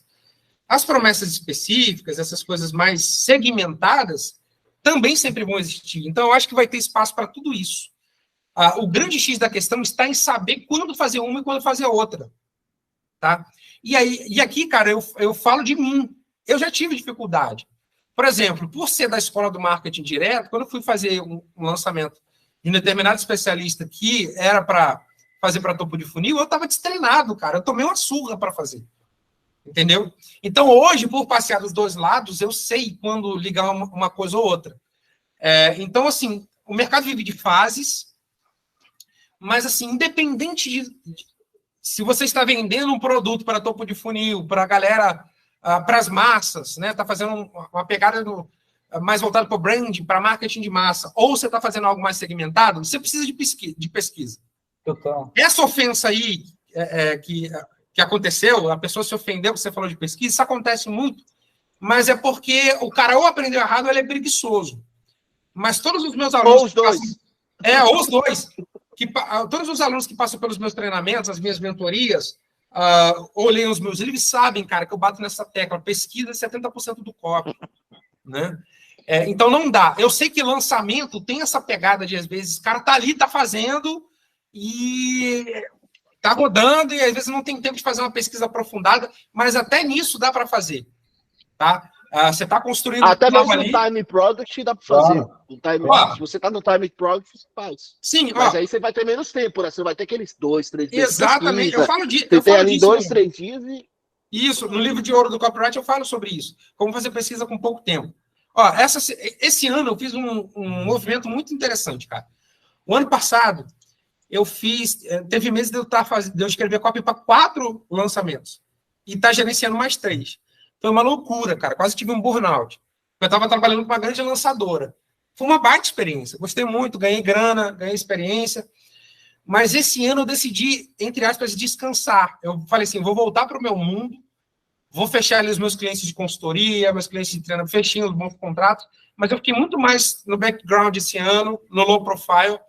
Agora que eu estou voltando a produzir mais conteúdo, gravando podcast e etc. Mas durante quase todo esse ano, cara, mais especificamente de março para setembro, eu fiquei só escrevendo copy para cliente. Muito mais para campanha. E aí, para também ter escala, eu tive que desenvolver um método de pesquisa mais rápido. Só para você ter uma ideia, na semana passada eu escrevi 2 copies diferentes para 2 nichos diferentes, de um mesmo especialista, e amanhã já vou escrever a terceira. Sendo que anteontem eu escrevi um copy para mim, para um produto meu. Então, eu estou indo para o 4º copy em 2 semanas, e em todos eles eu fiz pesquisa. Fiz rápido, mas fiz. Um dos copies que eu fiz semana passada, eu entrei com o especialista, com o estrategista, falei assim, velho, me dá o briefing aí. Quem é o público, o que você tem de informação? Ele foi me passando ali em meia hora, eu fui anotando, depois eu fui para o ChatGPT, fui para o Google, fui ler livro, fui fazer um monte de coisa em um dia. No dia seguinte, cara, eu já consegui escrever o copy do começo ao fim, gostei muito do resultado do texto. Agora, a gente está esperando a página ficar pronta para testar como que vai ser a performance do copy. Mas em 2 dias eu resolvi um copy sem deixar de fazer a pesquisa. Então não tem essa desculpa que não dá. Dá para fazer, cara. Você tem 1 hora para fazer? Beleza, passa. Não deixa de fazer. Eu lembrei de um exemplo, acho que vocês lembram também, aquela onda, o hype do fim do... Né? O fim do... Teve gente que embarcou nessa pela diversão e começou a caricaturar o negócio, né? Mas teve gente que foi o nosso caso. Seriamente. Eu fiz, eu usei. Você usou? Era o fim de tudo, cara. Era o mundo na verdade, assim, o que acontece? Eu não vou dizer assim, eu inventei porque eu mesmo copiei isso de alguém. Mas logo depois que eu fiz, uma cambada de gente fez, cara. Pode ser coincidência? Pode. Mas a coisa fica defasada, não tem jeito. Eu usei, por quê? Eu usei 2 vezes, na verdade, esse gatilho do fim. Em 2021, foi quando o Lula foi solto. Eu não gosto de fazer copo sobre política, né? Mas quando o Lula foi solto, eu falei assim, quer saber, cara? Eu vou tocar o terror. Não importa, a minha ideologia, a ideologia de quem me segue, eu vou usar isso como um gatilho de copo e vou fazer no estilo da Ágora. Mas da Ágora, da Empíricos, né? Aquela coisa do fim do Brasil. Uhum. Aí eu falei do fim da internet, porque o Lula estava prometendo regular a internet, etc. Aí eu peguei essa fala dele e fiz um storytelling e vendi um produto de assinatura minha. Cara, o copy vendeu, converteu, mas cara, foi uma chuva de hate, velho. Aí, mas deu certo, assim, eu tenho esse case hoje com muito carinho, porque eu me diverti no processo. E aí, esse ano, eu decidi lançar o fim de Paulo Macedo. Não sei se vocês acompanharam, mas foi porque eu falei assim, eu vou brincar com o fato de que eu vou deixar de ser careca. Então, eu ia fazer um procedimento capilar, e eu coloquei ali, né, aproveitei aquele boom de ChatGPT, aquela mudança toda, eu falei, eu vou criar um storytelling, uma narrativa aqui, dizer o fim de Paulo Macedo, e muita gente falo, cara, o cara vai sumir, vai mudar de nicho, ficou aquela curiosidade. E no fim eu falei assim, gente, é o fim do velho Paulo Macedo, agora começa um novo. Começou novo. E a galera curtiu, cara. A minha audiência entendeu a parada. Um ou outro ali que ficou puto e tal, mas foi interessante. Cara, eu sou assim, eu sempre fui um cara que prezo pela autenticidade. Mas tem coisas que funcionam que, cara, não tem por que você também não usar. Então, por exemplo, eu vi que não estava defasado ainda esse lance do fim. Depois um monte de gente começou a usar. Mas se está funcionando, é igual, sabe o quê? Eu tinha preconceito com aquele anúncio de procuras. Porque todo mundo faz aquele anúncio, cara. Eu acho muito Funciona pra caralho. Mas eu fiz já umas 3 vezes e funcionou. Eu falei, velho, que se dane. Eu tô sem ideia, eu vou fazer. Eu acho que aí tem um bom senso, né? Tá bom, vamos copiar o que dá certo, é claro. É isso. Você não pode viver só de cópia, né? Senão a gente entra naquele clichê também, que esse eu detesto, cara, o arroz com feijão bem feito. Você não gosta, né? Medíocre, cara, eu acho medíocre, porque limita. É uma crença limitante. Ninguém fala isso como se fosse uma frase de efeito inteligentíssima. Para mim, é a concretização de uma crença limitante. Medíocre.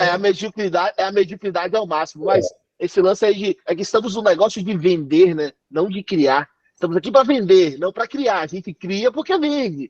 Mas se tiver algo aqui que der para copiar e vender também, a gente copia, não tem problema.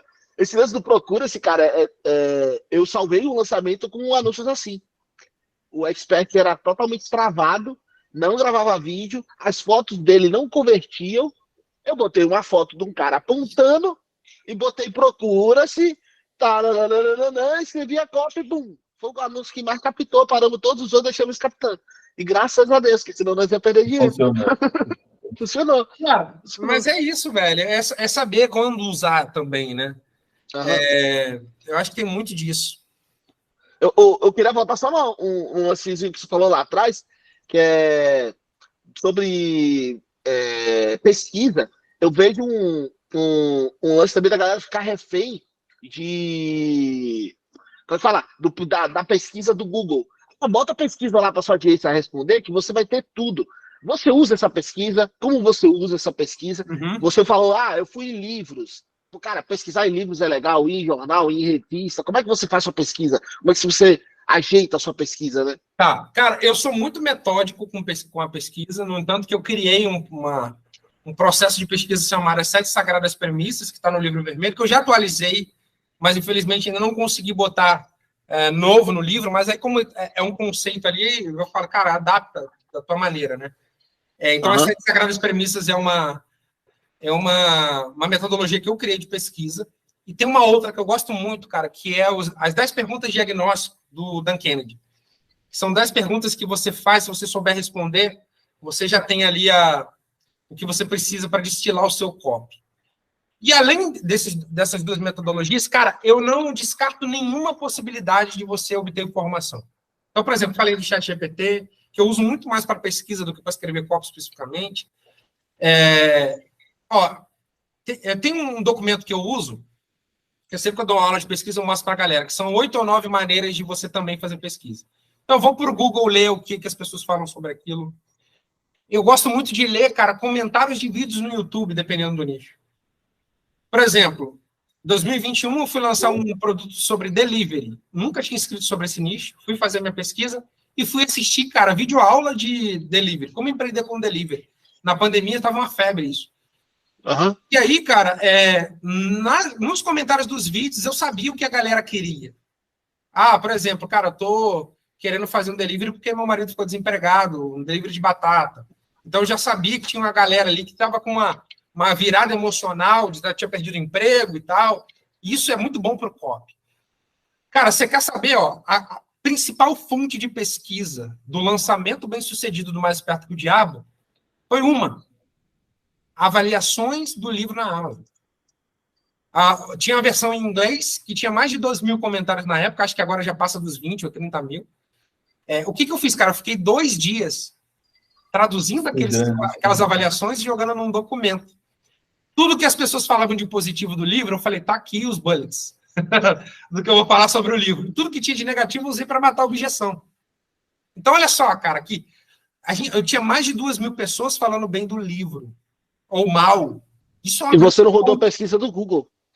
Oi? Né? Não, é excepcional, não teve nenhum formulário, claro. Sim. Não teve nenhum formulário. Sabe, então. se não usar formulário, eu sempre vejo, vamos fazer pesquisa? Vamos. Criei um formulário aqui. Gente, calma. Você leu sobre o assunto? Não. Você foi pesquisar? Não. A primeira coisa que você faz é jogar um formulário na cara do cara, sem nem saber se realmente ele vai querer responder o formulário, ou se ele vai dizer sequer a verdade. Tem um monte de link que mente, bicho. Link pra cacete, mano. É isso aí. O cara disse que quer comprar um carro porque o carro é o meu carro mais confortável. Mentira, ele quer comprar um carro porque ele quer pegar a mulher na balada. Se você não souber a verdade sobre isso, você vai vender do jeito errado, cara. É isso mesmo, cara. Ó, eu uso formulário de pesquisa, se for o caso. Cara, quer ver? Enquete no Instagram. Eu não descarto as possibilidades. Teve uma das primeiras cartas de vendas que eu fiz ali como copywriter foi quando eu aprendi a importância de você conversar com as pessoas. Na verdade, em 2015, o embrião disso começou. Eu participei de um evento chamado Startup Weekend. Não sei se vocês conhecem esse evento, mas é assim: você se inscreve e aí, num final de semana, eles separam grupos ali e cada grupo tem que apresentar uma ideia de negócio. Tem uma banca, é tipo um The Voice, né, do empreendedorismo. Você tem que apresentar a sua ideia sendo aprovada, você com o teu grupo tem que implementar aquele negócio, validar aquele negócio em um final de semana. No sábado e domingo, 2 dias, né? Começa na sexta de noite, que é uma abertura. E aí eu lembro, cara, que os tutores ali, os mentores, eles falaram, cara, vocês precisam ir para a rua para conversar com as pessoas para saber se a ideia de negócio de vocês vai rodar ou não. Precisam vender. E aí a gente foi fazer pesquisa no shopping, cara. Parava as pessoas e tal. E aí eu percebi a importância. Eu lembro que a minha ideia foi escolhida. E quando eu comecei a pegar a pergunta com as pessoas, eu vi que as pessoas queriam algo diferente. Então eu pivotei o negócio. E aí quando eu comecei no copy, eu fui contratado por uma nutricionista para escrever uma carta de vendas para ela.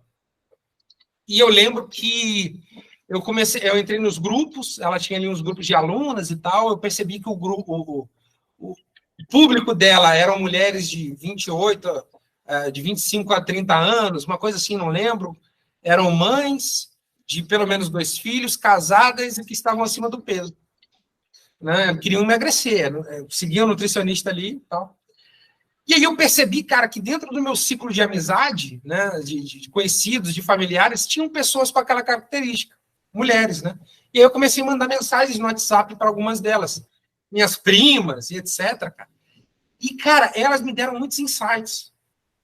E algumas delas falaram uma coisa muito semelhante, que era, eu não gosto do que eu vejo no espelho, sabe? Ou eu não gosto de botar o biquíni quando eu vou para a praia, eu nem sinto mais vontade de ir para a praia. Então eu falei, cara, elas estão insatisfeitas com a aparência, não é nem tanto a saúde. E aí eu usei, a big idea do copy foi como fazer as pazes com o espelho. Cara, absolutamente simples, mas converteu pra caramba o copy. Por quê? Eu conversei com as pessoas. Na jugular, né? Então, assim, é avaliação, é formulário, é o que você lê no Google, depoimento, né, comentário em vídeo, não importa. Você precisa descobrir o que as pessoas querem comprar. O Gary Robert falava sobre isso, cara. Você quer vender? Descobre o que as pessoas querem comprar. E a melhor maneira de descobrir o que elas querem comprar é observar o que elas já compram. Então, cara, eu gosto sempre de conversar com as pessoas direto quando eu tenho essa chance, entendeu?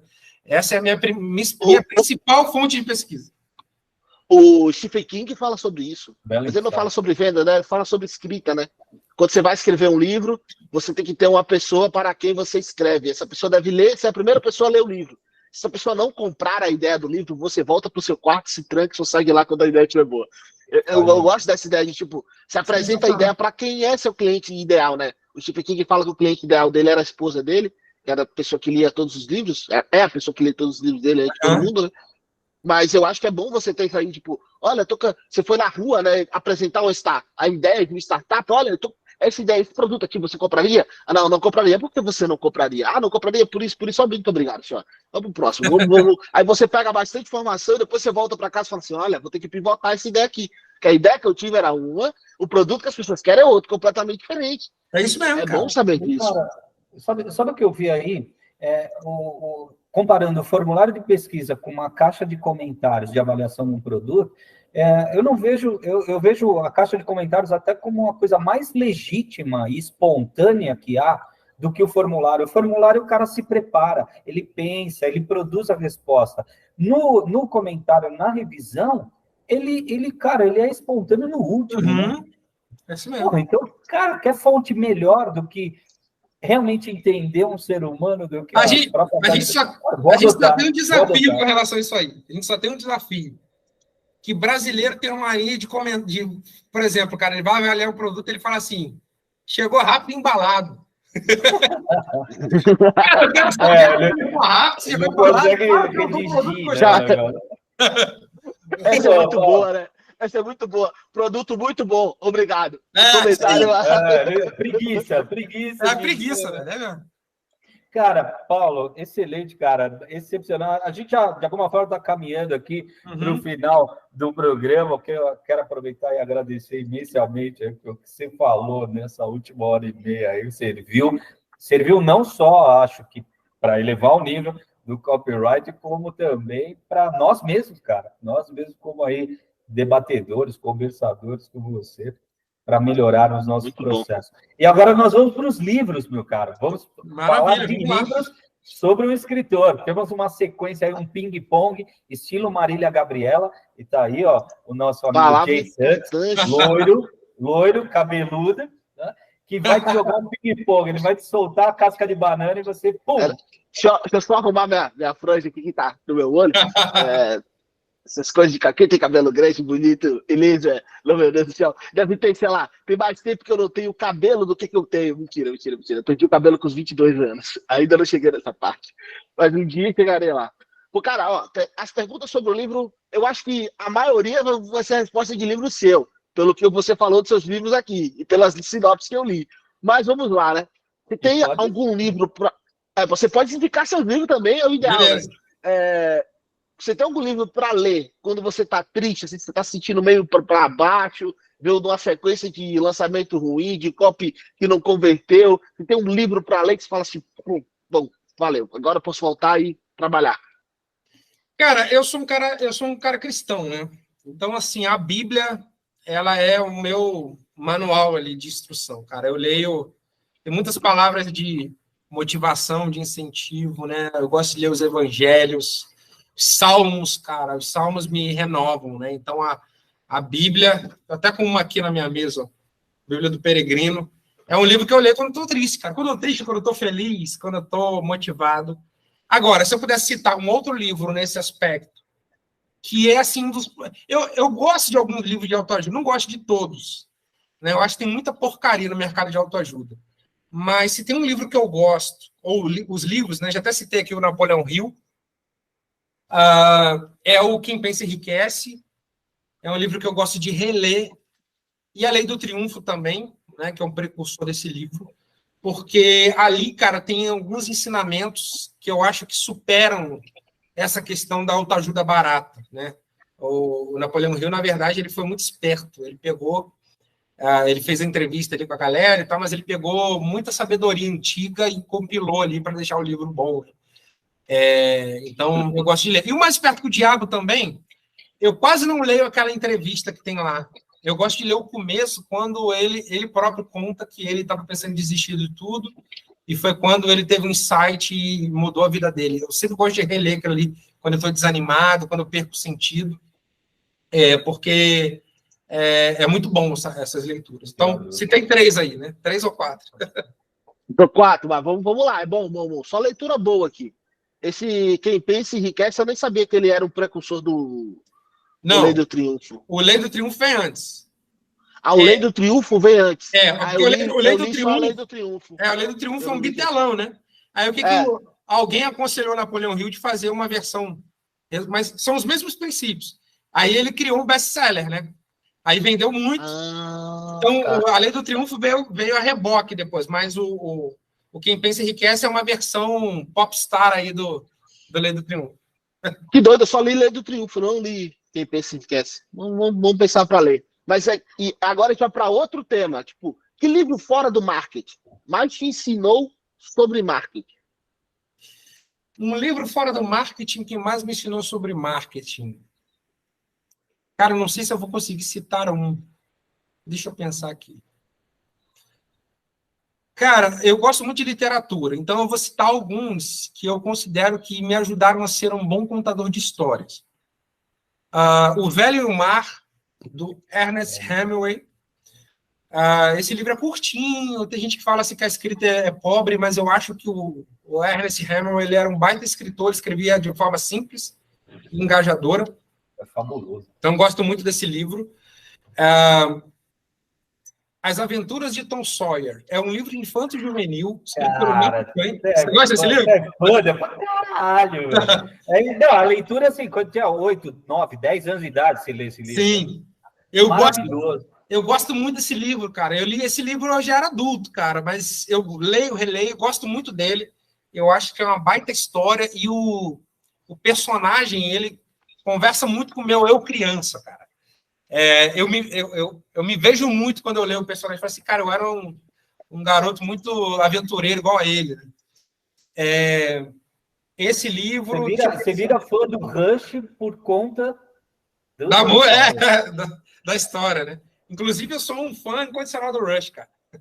A minha coleção mais preciosa que eu tenho de vinil aqui são os vinis do Rush, originais. Esse é maravilhoso. Mas essa história eu não conhecia, não. Essa daí eu vou pesquisar. Então, isso aí. Essa aí... Deixa eu pensar, cara. Eu vou citar mais. Está, assim, para o sítio do Pica-Pau Amarelo no Brasil. É, isso mesmo. Caramba!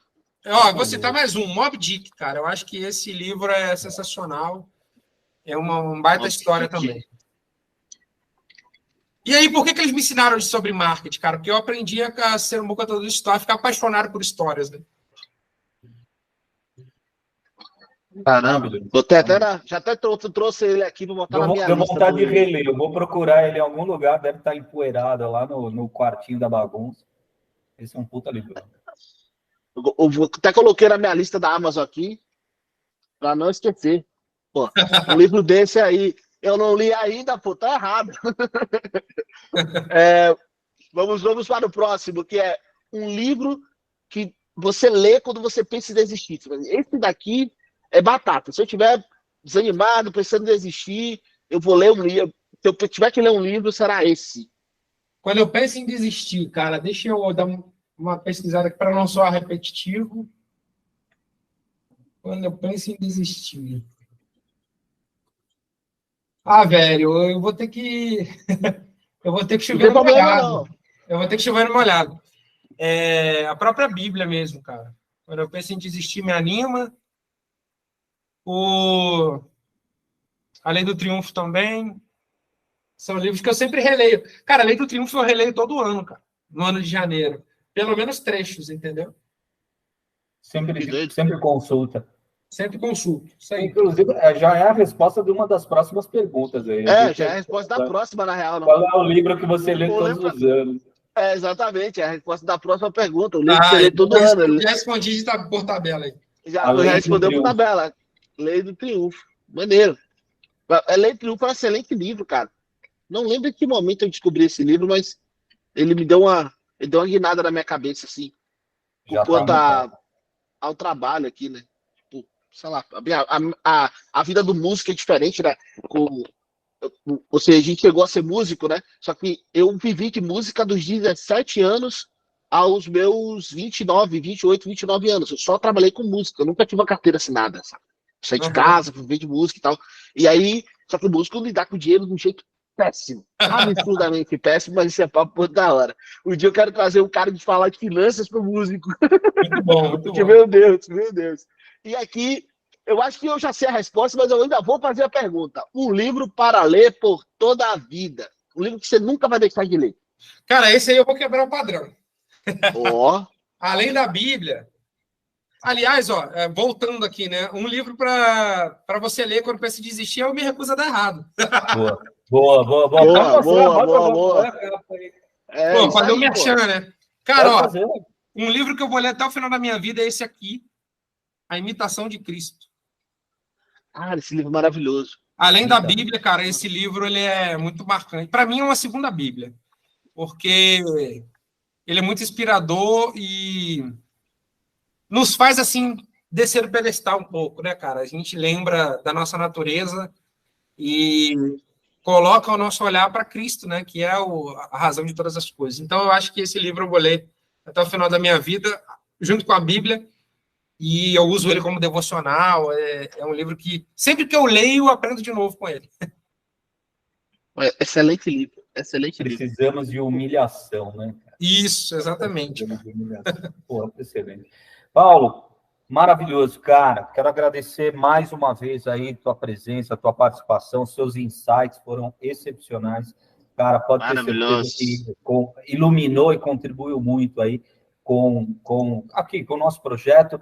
E, olha, como pessoa mesmo, cara, como fã, e aqui eu vou rasgar o verbo mesmo, cara. Você não conversou com um entrevistador, não. Você conversou com um fã, e eu tive aí a grande honra, e eu e o Jay, né?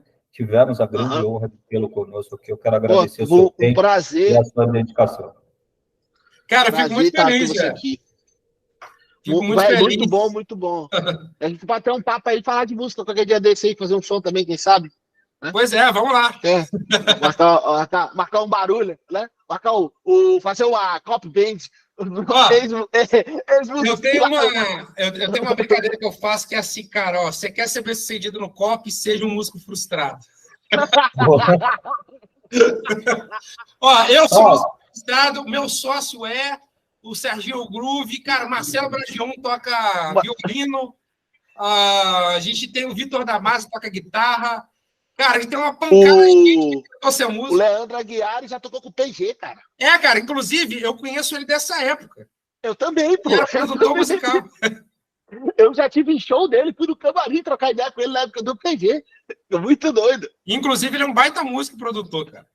Com certeza, com certeza. Você vê, então, aí, ó, você que tá aí pensando como ser um bom copyright, vire músico, passe 10 anos estudando, se frustre com isso, venha pra cá. Tá? Estamos te esperando aqui. Tô brincando, gente. Lê os livros do Paulo, tá? Começa por ali que eu vou com eles. Como é que o pessoal te acha nas redes sociais, cara? E, puta, agora você tem um podcast também, cara. Faz uma lá no YouTube, você botar lá Paulo Macedo, já vai aparecer no meu canal. Com 2 Cs. Depois, se você quiser botar o link na descrição aí.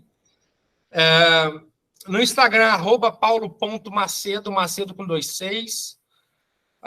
Tem o site paulomacedo.com, tem bastante coisa lá. Esse ano eu voltei a dar uma atualizada no site. Deixa eu pensar aqui, estou no link aí. Cara, qualquer buraco da internet que não seja o submundo ali onde acontecem as piores coisas, eu tô. Então, tudo que é rede social você me encontra.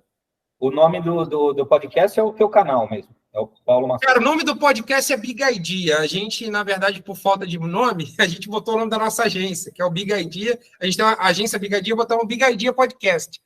E remete a essa questão da grande ideia no COP e tal. A gente lançou o primeiro episódio só. O próximo vai ao ar na semana que vem. E a gente vai seguir aí, cara, gravando, produzindo conteúdo. Espero que a galera goste. E os meus livros estão na Amazon. Só lá na Amazon, botar Paulo Macedo, que você vai achar todos eles lá. Compre a coleção. Escritor precisa vender, hein? Então, vamos embora. Cara, maravilha. O copyright precisa ler. Isso aí. E aí, só deixando um lembrete final para a galera, dá o like nesse vídeo aí, que o YouTube entrega para mais pessoas, certamente vai ajudar também outras pessoas com tudo que foi discutido aqui. E mais uma vez, cara, Paulo, obrigado mesmo, cara, foi excepcional. Cara, eu que agradeço aí, fiquei muito feliz de participar e desejo muito sucesso para vocês aí em tudo. Obrigado, irmão, obrigado, prazer, tá? Obrigado a você que ficou até agora com a gente. E semana que vem temos mais podcast na quarta-feira. Deixa eu olhar a data, porque semana passada eu fui falar a data, falei a data errada. A data da semana que vem é dia 29, eu sou péssimo com isso. A data da semana que vem é dia 29, então no dia 29 teremos um convidado especial por aqui. Quem será o nosso convidado, Roberto? Dia 29? Pedro Soares. Pedro Soares estará aqui com a gente. A partir das 19 bateremos um papo legal aí. No dia 29 traremos novidades sobre o mês de dezembro aqui no Tudo é Cop. E espero te ver por aqui. Vai, deixa seu comentário, deixa o like, esquece não. Beleza? Até a próxima. Tchau, tchau. Valeu.